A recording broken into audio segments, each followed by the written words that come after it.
On a cold morning near Crater Lake, former U.S. Marine Jack Turner and his loyal German Shepherd Rex stumbled upon something half buried in the shallows, a perfect black sphere colder than the water itself. It was heavy, silent, and unlike anything man had ever made. What Jack believed to be a strange rock soon revealed itself as a messenger of terrifying truth.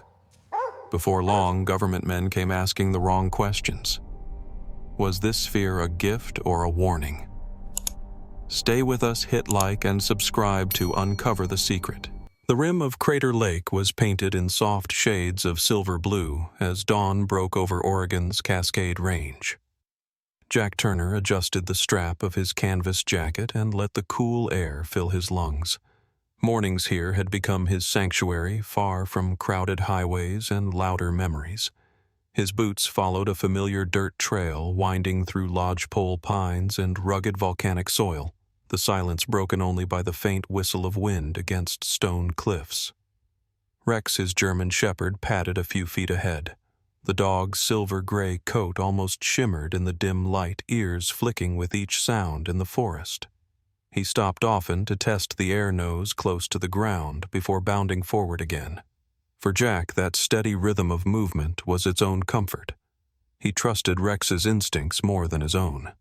They reached a clearing where the trail sloped sharply toward the water. Crater Lake lay below like a vast sapphire cradled by steep volcanic walls. Its surface was so still it mirrored the sky perfectly. Jack paused to take in the sight, as he always did. This lake had no rivers feeding it, only rain and snowmelt, and its isolation lent it a kind of otherworldly calm. He had come here after leaving the Marines not just to escape the noise of cities, but to live where silence itself felt like a shield. Rex stiffened suddenly. His body froze mid-step, his hackles rising. A low, guttural growl escaped his throat deep enough to vibrate in Jack's chest. The Marine stopped at once, instincts returning like an old drill. He crouched beside Rex, scanning the tree line and the rocks that framed the shore below. Nothing moved yet. The dog's posture was rigid, every muscle taut. "What is it, boy?" Jack whispered, though he knew Rex wouldn't answer. The shepherd's gaze was locked on the shallows where mist curled upward from the icy water. Following the line of Rex's stare, Jack noticed something odd near the shore. At first it looked like a boulder, but as the rising light brushed across its curve, he saw it was too smooth, too precise. Half submerged, the object revealed a dome-like arc, slick and dark, with a surface that swallowed the morning glow instead of reflecting it. Jack narrowed his eyes. It was about the size of a large beach ball, but the color struck him an unyielding black matte and unnatural. Rex barked once, sharp and warning. Jack put a hand on the dog's shoulder, steadying him, though the unease spreading through his chest matched Rex's urgency. He descended carefully down the rocky slope to the shoreline. The air grew colder near the water, the kind of damp chill that clung to skin. Kneeling, Jack brushed away reeds and debris from the strange sphere. Its surface was etched with faint ridges, winding and branching like veins under stone. It didn't look carved yet, it didn't look natural either. He tapped it with his knuckle. The sound was muted, neither the echo of hollow metal nor the solid ring of stone. Jack exhaled slowly, instincts battling between curiosity and caution. Years in the Marines had taught him to approach the unknown with discipline, not recklessness. But the stillness of the lake, the strangeness of the object, and Rex's refusal to come closer made the moment feel like the opening of something far larger. He slipped his hands under the object, bracing his legs, and pulled. The weight shocked him. It was impossibly heavy for its size, as though it carried the density of solid iron. Muscles straining, he rocked it free from the mud with a sucking sound. Dragging it to the gravel, he sat back on his heels, catching his breath. Rex barked again, but stayed back, circling nervously at a distance of 5 or 6 feet, unwilling to come closer. Jack reached out, laying his palm against the surface. Even through his glove, the chill cut into his skin, sharper than the cold water itself. He jerked his hand away and flexed his fingers. It was as though the sphere carried the cold of deep space untouched by sunlight or warmth. He glanced back at the trail. There were no footprints, no tire marks, no sign that anyone had hauled this down into the lake. It simply was. That bothered him most of all. Out here, far from towns, anything unexplained carried weight. He leaned closer, studying the ridges across its surface. They weren't random. They almost looked deliberate, though he couldn't decipher their pattern. Rex whined low, pacing back and forth, tail stiff. Jack rubbed the dog's neck absent-mindedly, his own pulse matching the dog's unease. He looked again at the sphere resting motionless against the gravel. Silent alien in presence, if not in origin, it was the one thing in this vast wilderness that did not belong. For the first time in years, Jack felt that old stirring in his gut, the one that came before a mission, before contact. Out here in the quiet he had chosen, he realized the unknown had come to him. And whatever it was no ordinary stone at the bottom of a lake. Jack Turner braced his boots against the slick gravel as he dragged the sphere away from the shoreline of Crater Lake, every muscle in his back straining under the weight of the impossible object. The rough canvas tarp he had pulled from his pack rasped across stone and dirt, its edges catching on roots as he pulled inch by inch up the trail. The sphere's density defied all logic. It should have been no heavier than an anchor of the same size, yet it felt like hauling a section of mountain. Rex trailed a cautious distance behind, ears pinned and tail rigid, his usual enthusiasm gone, replaced by something closer to dread. Jack paused halfway up the path, his breath visible in the cold air, and looked back at the dog. "Come on, boy," he murmured, but Rex did not move closer. His growl was not fierce, but low and steady, a warning Jack knew better than to ignore. By the time he reached his cabin, the late afternoon sun had sunk behind the rim of the caldera, leaving the forest washed in gray shadow. Jack opened the door to his weathered shed, the place where he stored tools and supplies. He cleared a space at the center, rolled the tarp forward, and with one final heave, let the sphere settle onto the wooden floorboards with a heavy thud that seemed to reverberate through the walls. He wiped his brow with the back of his hand and glanced at Rex, who stood at the threshold of the shed body. Stiff eyes locked on the object.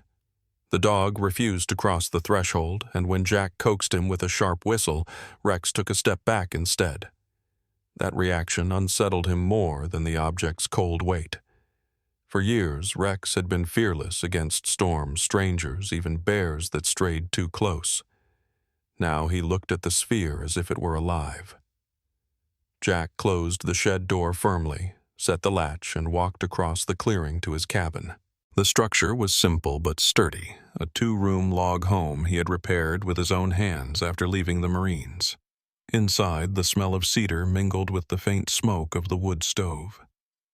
He removed his damp boots, hung his jacket, and made coffee. The ritual grounded him, though his thoughts kept circling back to the sphere in the shed. Its surface ridges had looked too deliberate, its coldness too unnatural. He sat at the small pine desk near the window and opened his laptop, the satellite internet signal weak but steady. He began typing keywords into the search bar, large spherical rock metallic sphere found in lake meteorite smooth surface. The results showed pictures of meteorites jagged and scarred, their forms chaotic and uneven. None looked like what he had found. He tried again with geological concretions, and the images that appeared showed natural spheres of stone formed by erosion and sediment. They were irregular, often sandy in color, nothing like the obsidian black object in his shed. Jack leaned back in his chair, rubbing his temple. Rex lay nearby on the braided rug, head resting on his paws, but his ears remained alert, his gaze shifting often toward the door that led outside. Night settled quickly in the high-elevation stars emerging sharp and cold above the ridge. Jack poured another cup of coffee and clicked through more websites, scrolling past references to military scrap naval mines, even art installations. None of it fit. His frustration mounted, but discipline kept him methodical. He organized his searches, opened notepad files, and wrote down comparisons. The house was silent, but for the occasional creak of timbers and the steady ticking of the wall clock. Then Rex lifted his head, ears pricked. A faint vibration passed through the floor so subtle Jack thought at first it was his imagination. He froze, listening. The sound was not audible so much as felt a low hum, irregular, as if the very air inside the cabin quivered for a heartbeat and then fell still. Rex whined, standing his body tense, fur bristling along his back. The dog's gaze fixed on the shed outside the window. Jack's pulse quickened. He set down his cup and reached for the lantern on the desk, flicking it on. The vibration returned longer this time, like a tremor rolling beneath the ground, though nothing shook on the shelves and the coffee in his mug lay still. Jack crossed to the window and peered toward the shed. Its outline was faint against the tree-lined roof, sloped door-latched. No light, no motion. Yet the unease rising inside him was undeniable. He opened the drawer of his desk and checked his rifle, a well-kept Remington from his hunting days, then closed the drawer without taking it. He was not ready to escalate, not yet. Instead, he pulled on his jacket, stepped outside, and stood on the porch. The night air was cold, the smell of pine sharper now. Rex stayed pressed against his leg, trembling not from the temperature but from something deeper. For several minutes the forest was silent except for the occasional rustle of wind. Then it came again, the faint hum, almost like a sigh carried through the ground. It rose, faded, then vanished. Jack felt it in his chest more than in his ears. He looked down at Rex, who lifted his muzzle and let out a long, mournful howl that echoed off the crater walls and into the vast night sky.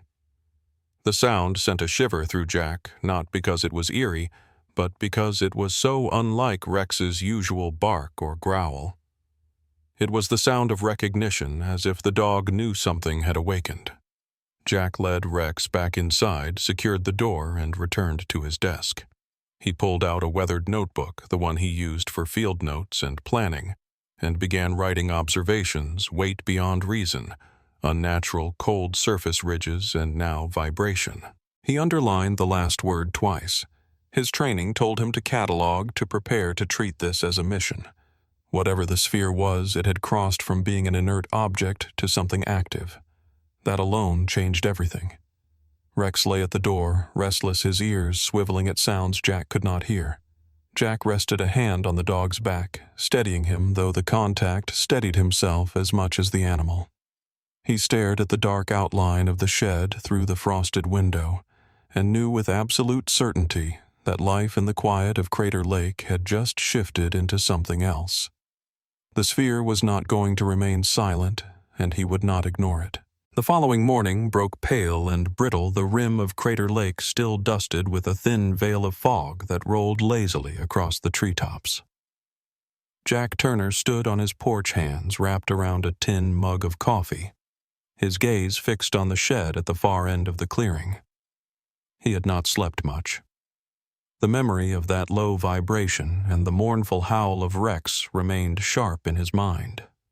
Rex sat close by his ears, twitching at every rustle, his body tense in a way Jack had only seen during their old patrol days when danger was near.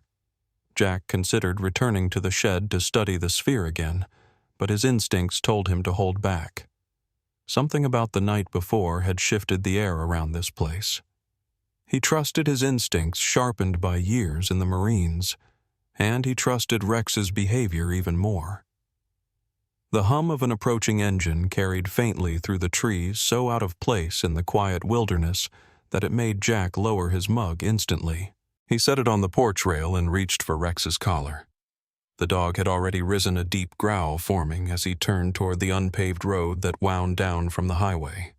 Jack narrowed his eyes and waited. A gray pickup truck emerged slowly from the trees, its tires crunching against gravel. The vehicle looked clean, almost too clean, lacking the wear of logging trucks or the mud stains of hunters' rigs. It rolled into the clearing and came to a halt a respectful distance from the cabin. Two men stepped out. The driver was older, perhaps late 40s, with a neatly trimmed haircut and a windbreaker that looked like it had been bought yesterday. His smile was practiced, his hands raised slightly in a gesture of peace. The passenger was younger, taller, with dark hair cropped short, and an athletic frame beneath a simple jacket. He said nothing, his eyes moving constantly, scanning the cabin, the shed, and finally Jack himself with a predator's stillness. "Good morning." The older one called, his voice warm, too warm. "Sorry to drop by unannounced. Name's Richard Cole, and this is my colleague David Hunt. We're with the U.S. Geological Survey. We're out here running a few checks. Nothing to worry about." Jack remained standing on the porch, one hand resting lightly on Rex's scruff. He nodded slowly, his expression unreadable. Surveying what exactly, Cole's smile brightened. "We detected a geomagnetic anomaly in this area a few days ago. Nothing dramatic, just a short burst on our satellite instruments. Could be natural, could be a mineral deposit, sometimes even old iron equipment underground. We just wanted to check if you've noticed anything unusual around here. Strange rocks, perhaps. Maybe something that looks out of place." Jack felt Rex stiffen. The dog's eyes had locked on Hunt, the silent one who stood with hands loose at his sides, jacket zipped halfway. Rex growled the sound, low teeth bared slightly. Jack's eyes flickered to the jacket and then back up to the man's face. Hunt remained calm, though a subtle shift of his weight drew Jack's attention. It was then he noticed the faint bulge beneath the man's coat, positioned high near the chest. Rex had already sensed it before he had. It was the outline of a compact radio device, the kind issued for tactical communication, not the kind civilian surveyors carried. Jack kept his voice even. "Haven't noticed anything out of the ordinary, just the usual trees, rocks, and quiet." He took a sip from the cooling coffee, masking his study of their reactions. Cole nodded as though unsurprised, but pressed further. "Sometimes these things aren't obvious. Our instruments picked up a strong localized spike right here. If you did happen to come across, say, a spherical object maybe half buried or in the water that could explain it." Rex barked sharply, lunging a step forward, the leash taut in Jack's hand. Jack steadied him, murmuring, "Easy, boy." He looked directly at Hunt, then meeting his eyes. There was no trace of curiosity there, only calculation. Hunt's gaze drifted once toward the shed before snapping back to Jack. The movement was small, but Jack caught it. Cole cleared his throat, trying to fill the silence. "We don't mean to intrude. Just routine. If we could take a quick look around, maybe run a few portable magnetometer readings, it would only take a minute." Jack set his mug down carefully on the porch railing. He stepped forward slowly, boots creaking against the wooden boards, his hand brushing Rex's head as the dog bristled. "This is private property," he said, his voice level, steady as a rifle barrel. "No surveys today." The warmth in Cole's face faltered for the first time, replaced by a flicker of something cooler, sharper. He exchanged the briefest glance with Hunt, whose posture remained rigid, eyes still assessing. Cole raised his hands again in mock surrender. "Of course. We respect that. Just doing our jobs, Mr. Turner," Jack replied simply, offering no more. "Well, Mr. Turner," Cole said, the practiced smile returning with less conviction. "Thank you for your time. If you do see anything unusual, it could be of scientific value. Feel free to reach out to the survey office." Jack gave a curt nod. The two men returned to their truck, their movements measured. Rex did not relax until the engine turned over and the vehicle rolled back down the track, vanishing into the trees. Jack remained on the porch, eyes fixed on the fading dust cloud, Rex pressed close at his leg, ears still pricked. When the sound of the truck had disappeared entirely, Jack exhaled. His hand lingered on Rex's fur, steadying the tremor he felt there. "Good catch, boy," he murmured. He turned his gaze toward the shed, the image of Hunt's eyes lingering in his thoughts. They had not been curious. They had been certain. And that certainty told Jack one thing. Whatever the sphere in his shed truly was, it had already drawn attention from people who were not here for geology. Jack Turner sat in his cabin long after the gray pickup disappeared into the woods, the echoes of that encounter still sharp in his mind. Rex paced by the door, restless ears twitching at every sound outside. Jack knew well enough that the two men had not been ordinary visitors. Their cover story was thin and their interest in the shed far too specific.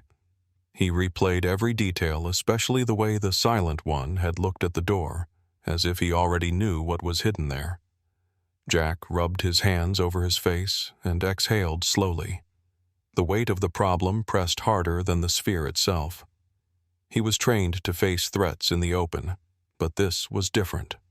It was hidden subtle and aimed at something he barely understood. He thought about his options. He could try to haul the sphere deeper into the woods, bury it, or push it back into the lake. But he knew that once men like Cole and Hunt had marked a target moving, it would not erase their interest. What he needed was knowledge. His memory reached back decades to a different life when he was still a restless teenager sitting in a small-town high school classroom, restless to escape into the world. There had been one teacher who had looked past his impatience. Dr. Alan Brooks, a physics teacher whose chalkboard lectures were filled with galaxies, forces, and questions larger than life itself. Brooks had been the first person to encourage Jack's curiosity before the Marines claimed him. Now older and retired, Brooks lived alone not far from the university town in Bend. Jack had not spoken to him in years, but if anyone could help him make sense of the impossible sphere, it was Brooks. Jack picked up the satellite phone he kept for emergencies and dialed a number etched into memory long ago. The line clicked, then a warm, slightly rasping voice answered. Alan Brooks speaking. Jack felt a strange comfort wash over him. "Professor, it's Jack Turner. I'm sorry for calling out of the blue, but I need your help. Something strange has come up, and you're the only person I can trust with it." There was a pause, then a quiet chuckle. "Jack Turner. I always wondered when the Marine in you would outrun the silence. What's going on?" Jack explained carefully, leaving nothing out. He described the discovery at Crater Lake. The impossible weight, the unnatural cold, Rex's unusual behavior, and the subtle vibration in the night. He finished with the encounter that morning, the supposed geologists who asked the wrong questions with the wrong eyes. When Jack stopped speaking, the line was silent for several seconds. Then Brooks's voice came no longer amused, but sharpened with focus. Jack listened carefully. "Do not attempt to open or damage that object. You don't know what you're dealing with, and neither do I yet. But if it's giving off a magnetic anomaly strong enough to be noticed by satellites, then it is active in some way. I can be there by midday tomorrow. I'll bring equipment. Just keep it secure and stay alert." Relief spread through Jack at the calm authority in Brooks's words. He had someone he could count on. "Thank you, Professor. I'll watch the road. It's not just the sphere that worries me anymore." Brooks's voice softened. "Then I'll drive carefully and quietly. Hold tight, Jack. We'll face this together." The next day, just past noon, the sound of a rattling Subaru reached Jack's ears before he saw it crest the bend in the track. The car was old, dusted with miles piled with books and boxes in the back seat. Rex, who had been stationed at the porch, perked up, tail-wagging cautiously as the vehicle stopped in the clearing. Out stepped Dr. Alan Brooks, his white hair wild in the breeze, his tweed jacket rumpled as always, and his eyes bright behind a pair of wire-rimmed glasses. He grinned when he saw Jack. "Still standing tall, I see. Retirement suits you even if you look like you wrestle the forest for breakfast." Jack clasped his hand firmly. "Good to see you, Professor. Come inside. There's something you need to see." Brooks bent to offer a hand toward Rex, who sniffed and then allowed it with a short wag of his tail. "Magnificent animal," Brooks said softly. "If he's wary, that tells me more than any instrument." Jack led him to the shed, his heart thumping faster as he swung open the heavy wooden door. The sphere sat exactly where he had left it, still and silent, but somehow heavier in presence under Brooks's scrutinizing gaze. Brooks stopped dead in the doorway, his jaw slack, then let out a slow whistle. "Good heavens," he murmured, stepping inside. He circled the object slowly, eyes sharp behind his glasses, fingers hovering but not touching. From his duffel, he pulled a Geiger counter and held it near the surface. The device ticked slowly, no faster than background levels. Brooks smiled faintly. "No radiation. That's a blessing. At least it won't poison us."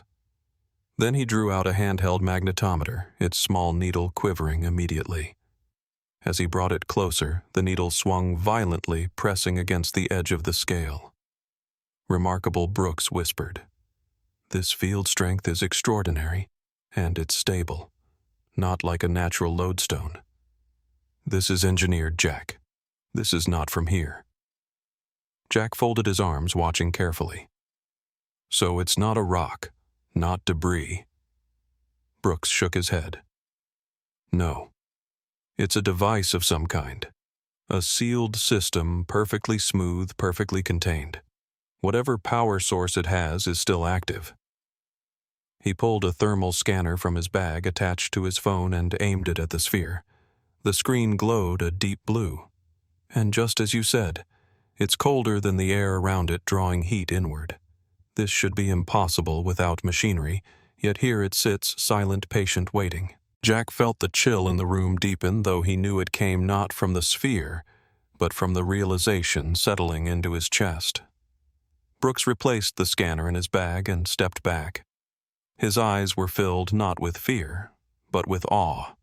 The kind of awe that reminded Jack of long-ago classroom lectures when Brooks would speak of the mysteries of the universe. Jack Brooks said quietly, "This is not a discovery we can explain away. And if those men you saw yesterday were looking for it, they know more than they told you. We must tread carefully." Jack glanced down at Rex, who stood in the doorway, body-stiff gaze fixed on the sphere. The dog's instincts had been right all along. Jack placed a steadying hand on his rifle, leaning against the wall, and met Brooks's eyes. "Then we'll watch it, we'll measure it, and we'll be ready. Because something tells me this sphere hasn't shown us everything yet." The shed smelled faintly of sawdust and cold steel as Jack Turner stood beside Dr. Alan Brooks, both men circling the black sphere with quiet intensity. The professor had been meticulous for hours, checking instruments, scribbling notes, muttering equations under his breath, yet the object remained stubbornly silent, giving away nothing but its overwhelming magnetic field and unnatural chill. Jack crouched occasionally to study its surface, tracing his gloved fingers across the ridges that looked random yet somehow purposeful. He had handled enough machines and weapons in his life to know the difference between chaos and design. This was design, though a design unlike anything he had ever known. Rex lay at the doorway as always, his body-low eyes fixed on the sphere with quiet hostility. The dog had refused to step closer since the moment it arrived. Jack had resigned himself to Rex's caution until suddenly the shepherd rose, ears swiveling nose, twitching rapidly as if he had caught a scent no human could detect. Jack and Brooks both paused, watching. Rex stepped forward one careful stride at a time, claws clicking against the wooden floor until he reached the edge of the sphere. His hackles bristled, his lips curled, but instead of barking, he pressed his nose against a single spot near the lower curve. He sniffed furiously, then scraped at the surface with his paw claws, dragging against the matte black material with a rasping sound. Jack stepped closer immediately. "What is it, boy?" Rex ignored him, focused entirely on that spot. Brooks adjusted his glasses, his voice soft with sudden excitement. "He senses something. Dogs pick up vibrations, frequencies, even chemical traces we can't. He's telling us the sphere is different right here." Jack knelt, running his hand across the area Rex had marked. At first it looked no different from the rest, just more of the pitted, vein-like ridges. But then, under the angle of Brooks's flashlight beam, Jack caught it a hairline seam almost invisible, curving in a perfect circle about the size of his hand. The line was so fine it blended seamlessly into the surface concealed by the pattern. Brooks leaned close, breath fogging in the cold air. "Remarkable," he whispered. "A seam, but so expertly hidden it could never be noticed by accident. This is intentional. This is a door." Jack's pulse quickened. He placed his palm flat against the circle, pressing gently. The sphere was colder here, the chill biting deeper. Nothing happened. Brooks frowned. Not pressure alone. It may require distribution, even force across the entire seam. Jack adjusted his hand, spreading his fingers wide, pressing evenly across the surface. Rex whined, pacing behind him, but Jack kept his focus. Slowly, a hum began, faint at first, vibrating through his bones rather than his ears. He held his hand steady, pressing firmer. The seam glowed suddenly with a thin ring of light, white and sharp, spreading outward like a halo. Brooks gasped, his eyes wide. "It's responding." The circle hissed softly like escaping air, but no opening appeared. Instead, the surface within the ring turned translucent, then transparent, revealing a cavity of darkness inside the sphere. From that void, a point of light emerged, growing, blooming outward, until it filled the air above the sphere with a three-dimensional display of shimmering shapes and symbols. Jack instinctively stepped back, though he could not tear his eyes away. The shed was bathed in shifting beams of white and blue patterns of light floating in the space between them. Brooks moved forward, his face illuminated like a man staring at the heavens for the first time. "It's a projection," he whispered. "Not a screen, not an image. It's volumetric, pure light data suspended in air. This technology, this isn't human." Jack watched as the shapes coalesced into simple forms, a dot orbited by a smaller dot repeating. "That's hydrogen," Brooks said, his voice reverent. The display shifted, showing circles with lines, then numbers represented by flashes of light. 2, 3, 5, 7, 11. Prime numbers. Brooks explained, his hands trembling slightly. "The foundation of communication.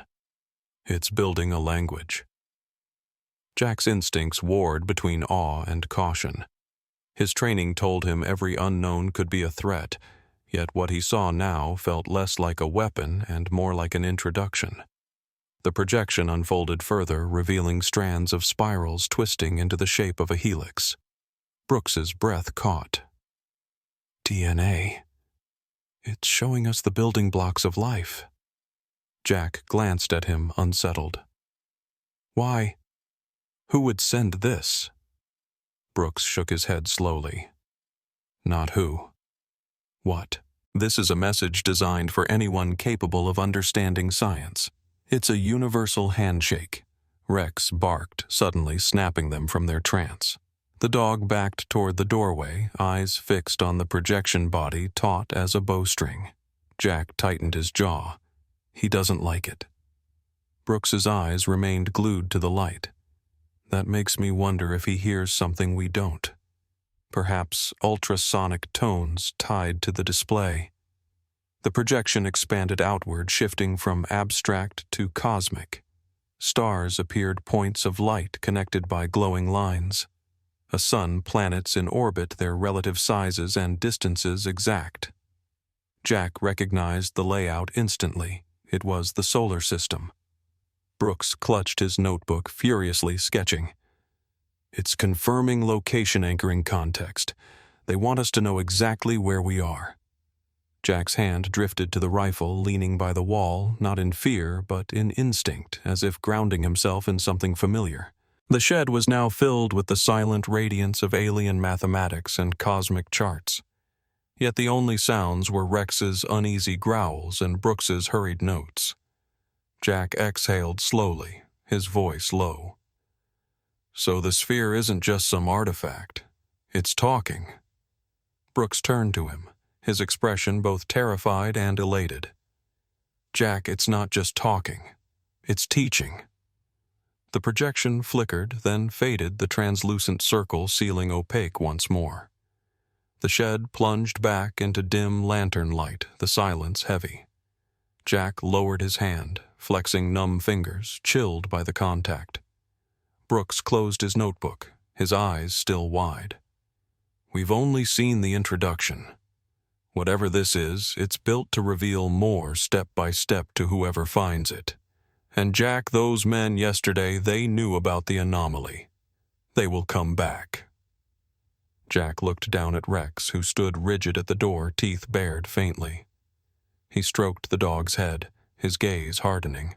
The sphere had spoken, but in doing so, it had made them targets. The shed was steeped in darkness again, after the first display had vanished, but Jack Turner and Dr. Alan Brooks could not shake the images that had filled the air. The sphere sat silent, as if it had never glowed at all yet. The weight of what they had seen lingered heavily. Rex stayed rooted by the door, his ears pinned back, the steady growl low in his chest, as if he could sense that the object was far from finished. Jack paced once, his boots creaking against the wooden floor, then turned to Brooks. It was too deliberate to be random. If that was just the introduction, then what comes next? Brooks, still scribbling in his notebook, looked up, his expression a mixture of fear and exhilaration. Jack, it is structured to reveal knowledge progressively. That was the primer, the way any intelligent species might build a shared vocabulary. If we activate it again, we might see what the real message is. Jack glanced at Rex and then at the rifle resting against the wall. His instincts warned caution, but his curiosity pressed him forward. Without a word, he placed his hand back on the faint circle where the seam lay. The cold bit sharply at his skin, once again the same vibration humming deep in his bones. The seam brightened with light, then the translucent circle bloomed open. A point of brilliance shot upward, expanding until the shed was once again transformed into a theater of suspended light. This time the projection unfolded with far greater complexity. Lines of glowing particles formed equations, the Greek letters of mathematics glowing in midair. Pi appeared, expressed as the ratio of circumference to diameter. The golden ratio followed then sequences of prime numbers displayed in light pulses, steady and undeniable. Brooks whispered in awe, "This is mathematics, stripped of culture, pure constants of the universe. They are saying, we know what you know." The display shifted seamlessly, replacing numbers with the twisting ladder of a double helix. Strands spun in luminous clarity, nucleotides color-coded in a perfect spiral. Jack squinted at it but recognized the pattern from old textbooks. Brooks's voice was hushed. DNA, the blueprint of life. Whoever built this sphere is saying, we know what you are made of. As the spiral rotated, it dissolved into a spectrum, bands of color stretching from deep red to violet, expanding beyond into radio waves and X-rays. Brooks held his breath. The electromagnetic spectrum, the foundation of how we perceive and measure reality. They are laying down the fundamentals so that no matter who sees this, they will find something recognizable. Jack's chest tightened as the projection evolved further, pulling back from the microscopic and the abstract into the vast. The shed seemed to vanish as stars bloomed across the air, thousands of pinpoints arranged in breathtaking scale. He recognized constellations, though distorted by perspective. The display zoomed outward, mapping clusters, then focused again on a pattern of rapid, spinning lights. Brooks leaned so close his glasses nearly touched the projection. Pulsars, he said with trembling reverence. Natural beacons, the most accurate clocks in the cosmos. They are fixed points perfect for navigation. Glowing lines connected the pulsars to a central location, triangulating in luminous precision. Brooks turned slowly to Jack, his voice unsteady. It's a galactic map, Jack. They are telling us exactly where this message originates from or where we are relative to them. Jack stared, heart pounding. He had never feared battlefields, but this was not a battlefield. This was the universe itself opened before him. The map zoomed in again, racing across spiral arms of stars, until the familiar solar system appeared orbiting its glowing sun. The planets circled in elegant trajectories, Earth glimmering faintly with a soft pulse. Jack whispered, "That's us." The light shifted suddenly, and a new form appeared, a massive, cloud-like structure shimmering with reds and purples, vast and ominous. It drifted toward the solar system. The planets lit up in sequence as the cloud washed over them, bathing each in crimson. Earth glowed brighter, then dimmed as though life itself had flickered and died. A timeline appeared beneath the model, a glowing line stretching backward across millions of years. A marker pinpointed the moment of intersection. Brooks's face blanched as he whispered, 252 million years ago. His hand trembled as he pulled at his notebook, flipping pages until he found a chart. That was the end of the Permian period, the Great Dying. Over 90% of all life vanished. Scientists have never agreed on the cause. This is showing us. It was that cloud. Jack's throat tightened as the weight of it struck him. So the sphere is not just teaching, it's warning. Brooks nodded slowly, his voice hushed. Yes. It's showing us what happened before, and perhaps what will happen again. The projection continued, the cosmic cloud drifting on past the solar system, vanishing into the galaxy, then turning as if on an immense orbit. The timeline advanced, sliding toward the present. Another marker appeared, closer and closer to their own time. Jack and Brooks both leaned forward, dread settling heavily as the red cloud once again aligned with Earth's orbit. This time not in the distant past, but in the near future. The light faded, shrinking back into the sphere. The shed fell silent, plunged once again into the dim glow of the lantern. Brooks took off his glasses and rubbed his eyes, his voice barely more than a whisper. It is not just a message. It is a lighthouse, Jack. A beacon left to warn whoever finds it. That extinction was no accident of geology. It was an encounter, and the cloud is coming back. Jack looked at Rex, whose growl had not ceased through the entire display. He rested a hand on the dog's back, steadying himself. He had faced enemies with weapons and tactics, but this was larger than any battlefield he had ever imagined. The sphere had spoken its warning, and now both men knew that silence was no longer an option. The shed had grown unbearably silent after the last shimmer of light vanished back into the black sphere, but the weight of the vision lingered in every corner. Jack Turner felt the heaviness in his chest, as if someone had laid a stone there. His hand remained resting on Rex's shoulders, grounding himself in the steady warmth of the German Shepherd. The dog's growl had faded to a quiet rumble, but his eyes were still fixed on the sphere with the vigilance of a soldier on guard. Jack had been trained to evaluate threats by immediacy and proximity, and everything about what he had just witnessed told him the danger was immense, but intangible, like the distant thunder of a storm not yet overhead. Dr. Alan Brooks removed his glasses and cleaned them slowly, his hands trembling despite his effort to appear composed. When he spoke, his voice carried a weariness Jack had never heard before. Jack, it is not an invitation. It is not a greeting or a declaration of peace. That entire message built up to a singular truth. It is a warning. Jack looked at him hard, his jaw tight. You're saying that thing, whatever it is, was designed to tell us something is coming. Brooks nodded, setting his glasses back onto his nose. Yes, and not just something. The same cloud that swept across Earth's orbit and triggered the Great Dying will pass again. The timeline it displayed was no arbitrary record of history. It was a clock. That cycle is continuing, and it is moving back toward us. He rubbed the bridge of his nose as if the weight of his own words pressed into him. The proximity on the timeline. It was not millions of years away. It was measured in the scale of soon. That means in our lifetime or the lifetimes of those who come right after us. Jack straightened the Marine in him, calculating scenarios automatically. If what you're saying is true, this isn't just about me, you, or anyone alive now. It's about survival. But if those men who came earlier knew about this anomaly, then someone else already has some piece of this puzzle.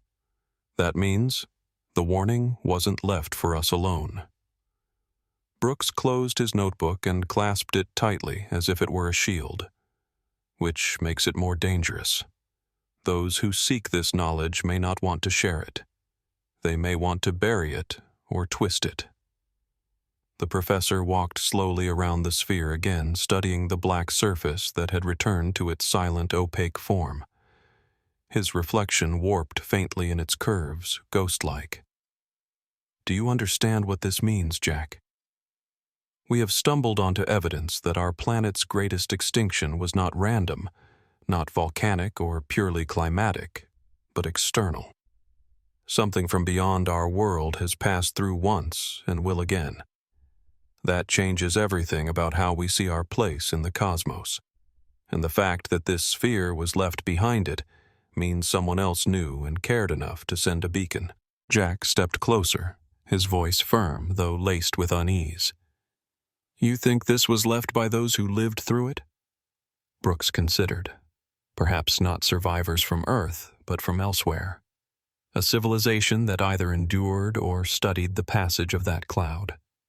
They left behind not a weapon but a record so that others could prepare.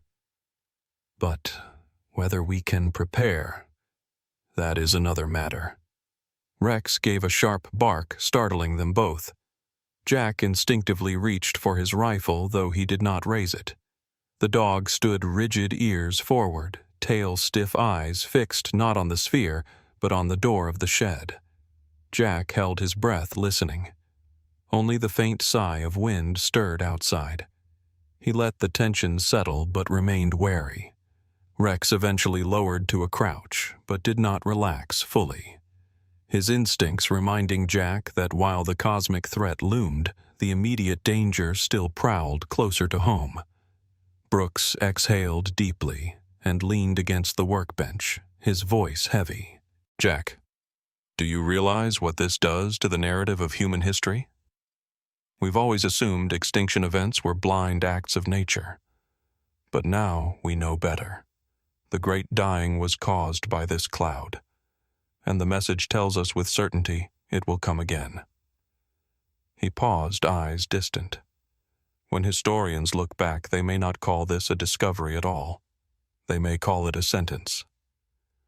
Jack crossed his arms, his mind racing between possibilities. The Marine in him knew that every threat required reconnaissance allies and strategy. But this was not an enemy with guns or ships. This was something vast, invisible, and inevitable. Yet the warning itself suggested that action mattered. If they wanted us to know, Jack said slowly, then they believed knowing could make a difference. Otherwise, why leave the message at all? Brooks looked at him, the spark of his old teaching self igniting despite the grimness. Exactly, Jack. A warning only matters if it can change behavior. That is the heart of it. This was not a farewell. It was an alarm bell. The question is whether humanity will listen. The shed settled into silence again, but not the comforting kind. Jack rested his palm briefly on Rex's head, then looked back at the professor. Then we have to decide what to do with it. Because whatever choice we make, those men who came here will make theirs too. And they'll be back. Brooks met his gaze, eyes tired yet unyielding. Then our task is not just to keep it safe. It's to make sure the truth cannot be silenced. Jack, this sphere has given us a burden no man should bear alone. But we carry it now, and we must be ready for the storm ahead.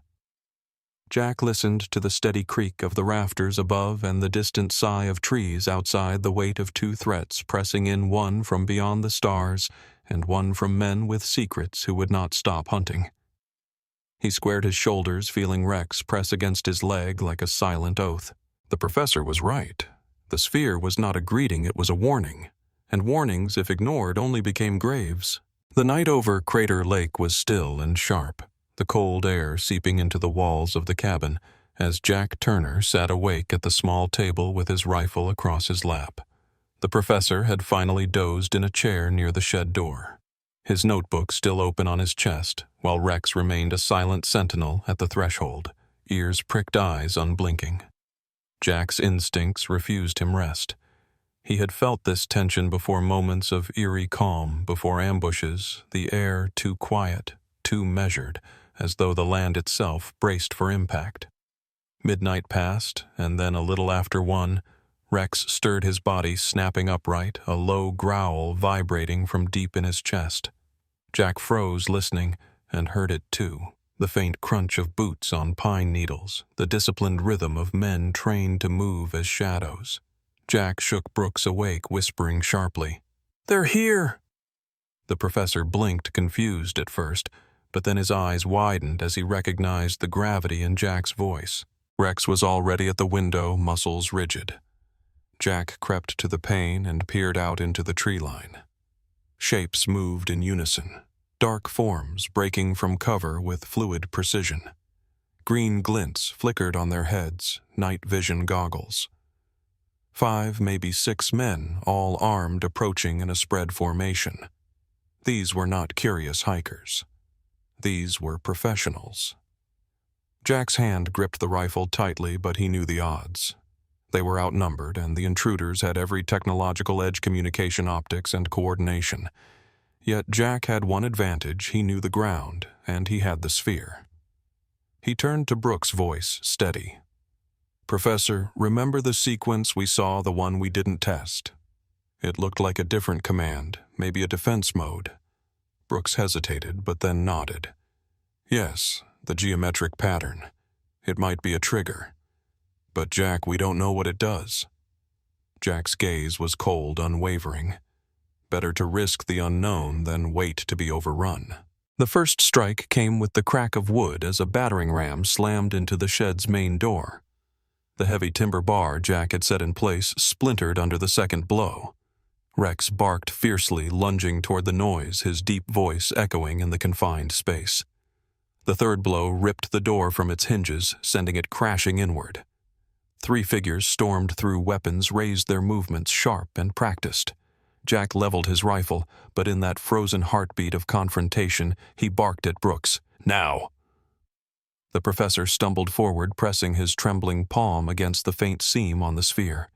His fingers traced the pattern from memory, completing the sequence. At once, the black surface thrummed with a soundless vibration that shook the floorboards. Light burst from the seam in a cobalt flash, filling the shed with searing brilliance. The intruders staggered, their night vision goggles frying instantly in bursts of static. Weapon-mounted lasers flickered and died. Radios crackled and fell silent. Every piece of electronics the team carried went dark in an instant. Jack seized the moment. While the intruders cursed in confusion, tearing off their smoldering goggles, he opened fire, not to kill but to suppress, aiming at the door frame and corners, forcing them to scatter backward. Sparks flew as bullets tore into metal equipment. The attackers stumbled in the blinding dark, suddenly reduced to the same vulnerable state as any man without technology. Rex lunged at the nearest figure, knocking him to the ground with a savage tackle, forcing the others to hesitate. Brooks shielded his eyes from the fading glow of the sphere, his voice trembling. It emitted an electromagnetic pulse. It shut them down completely. Jack chambered another round and kept his rifle trained. Then it just evened the fight. The remaining intruders regrouped outside, retreating into the tree line. Jack caught the sound of muffled orders carried on the cold air, but without their radios, their coordination faltered. Rex stood at the broken doorway, growling into the darkness, his silhouette a living wall of defiance. For several tense minutes, the forest remained alive with faint movements, but no second charge came. Eventually, the sounds receded. The attackers were pulling back, regrouping, perhaps waiting for reinforcements or new orders. Jack lowered his rifle slightly, but did not relax. His pulse still hammered in his ears. Brooks clutched his notebook tightly, whispering as if trying to steady himself. "Jack, we just revealed something we cannot control. That pulse, it's beyond any technology on Earth. And now they know it can fight back." Jack reloaded calmly, his eyes fixed on the tree line. "Which means they won't stop. They'll come again, smarter, harder.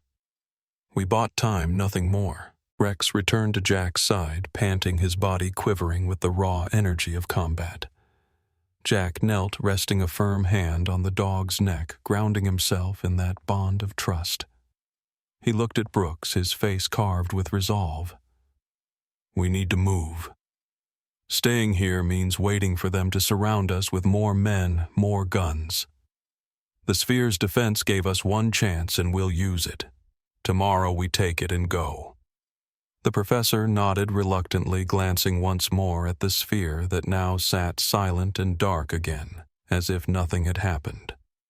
But both men knew it had declared itself in the loudest way possible, not with words, but with a force that stripped their enemies bare.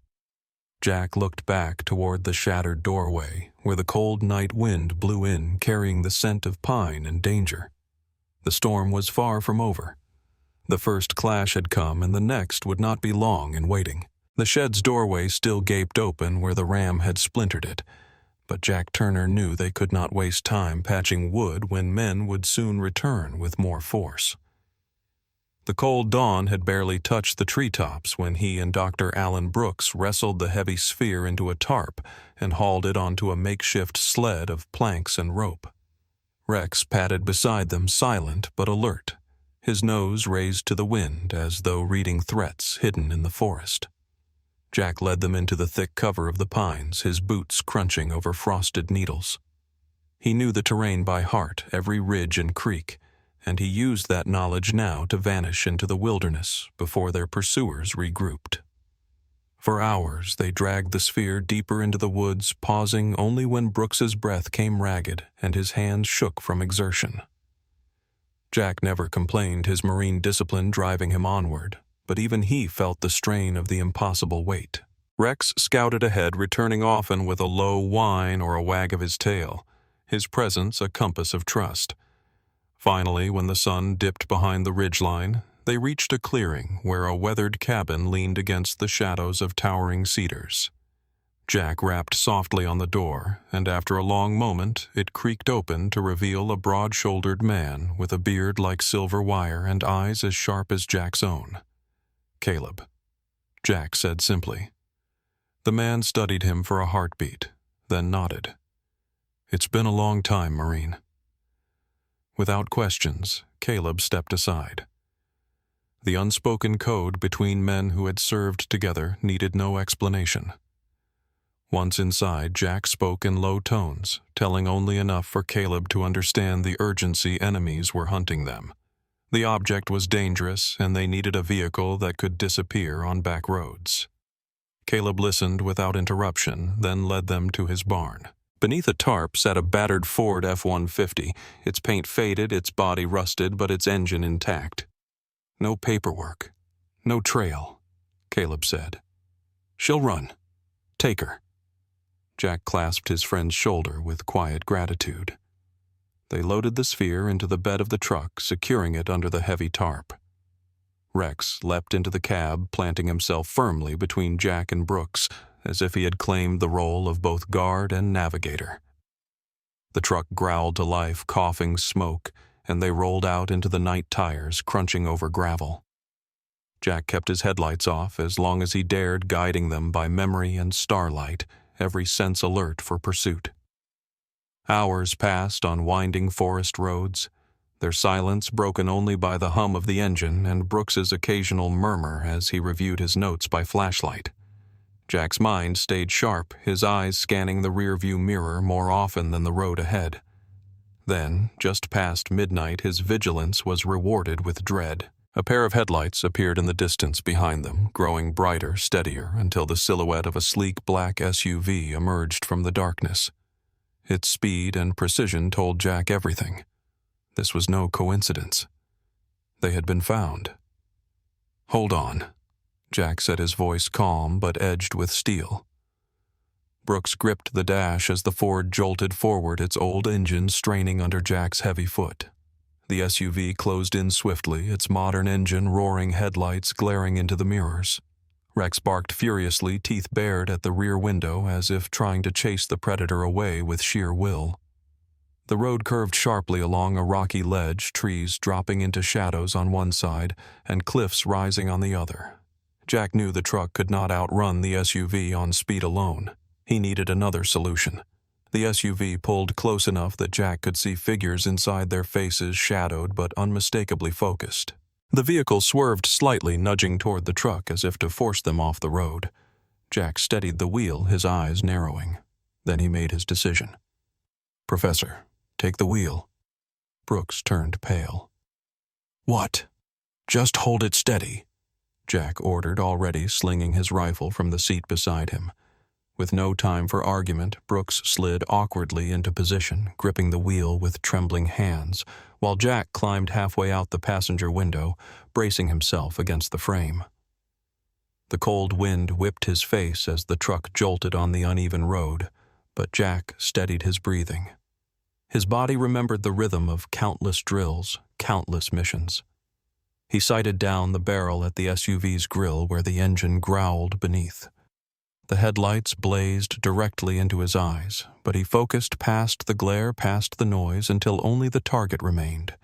He squeezed the trigger. The rifle cracked thunder into the night. Sparks erupted under the SUV's hood, and a plume of smoke followed. The vehicle swerved violently, its pursuit faltering as its engine coughed and died. Jack fired again for certainty, shattering one of its headlights. The SUV skidded to a halt on the roadside, black smoke billowing as the Ford roared ahead. Jack pulled himself back into the cab, his chest heaving, and reclaimed the wheel.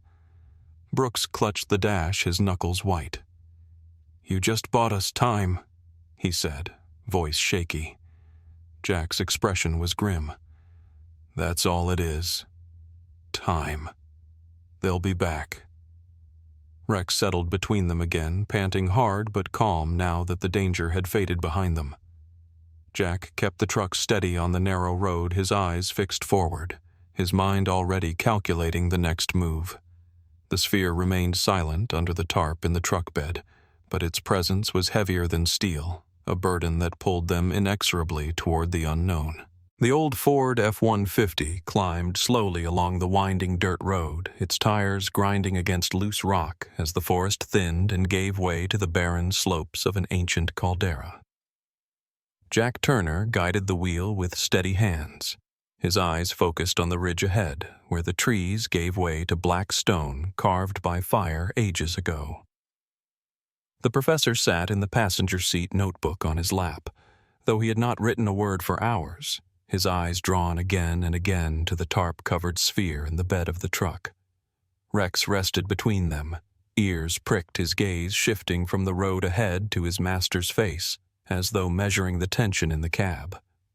The night's pursuit had left them ragged, but Jack felt the pull of inevitability in his chest. Whatever the sphere wanted, whatever it was built to do, it had led them here. When they reached the rim, Jack cut the engine and let the silence swallow them. Before them stretched the floor of the caldera, a wide, barren expanse of stone ringed by forested cliffs. The air hummed faintly, though there was no wind, as if the earth itself breathed. Jack and Brooks climbed out their boots, crunching against volcanic gravel. Together with ropes looped over their shoulders, they heaved the dense sphere down a slope, Rex bounding ahead and pausing, often watching, as if he sensed the weight of their burden. The professor panted with exertion, but never complained, his face lit with a strange mixture of exhaustion and reverence. At the caldera's center, they stopped, the sphere resting in the dust like a fallen star. Jack pulled the tarp away, revealing the matte black surface which shimmered faintly as though it had already begun to change. Brooks held his breath, whispering, "It's reacting to the field here. The magnetism is stronger than anything we measured near the cabin." Jack stepped back, his instincts screaming that something was about to begin. The sphere pulsed once, a low thrum that vibrated up through the soles of their boots. Light seeped slowly from the ridges across its surface, tracing lines like veins until the entire orb glowed with a soft silver. Rex barked sharply, circling the perimeter before settling beside Jack, his body taut, but not fearful this time. For the first time since they found it, the dog seemed less wary and more watchful, as if he too sensed the purpose of what was unfolding. The light intensified, and the sphere lifted slightly from the ground, hovering inches above the stone. A deep resonance filled the air, not a sound but a sensation that rattled through their bones. Brooks's voice trembled with awe. "It's drawing energy directly from the Earth's magnetic field. Jack, this is it. This is its purpose." Then the sphere erupted in brilliance. A column of light burst upward, piercing the sky in a silent, searing beam. The caldera was bathed in white, the cliffs glowing as if dawn had come all at once. The beam cut straight into the heavens, steady, unwavering, pulsing like the heartbeat of the planet itself. Brooks shielded his eyes, tears streaming down his cheeks, his voice breaking.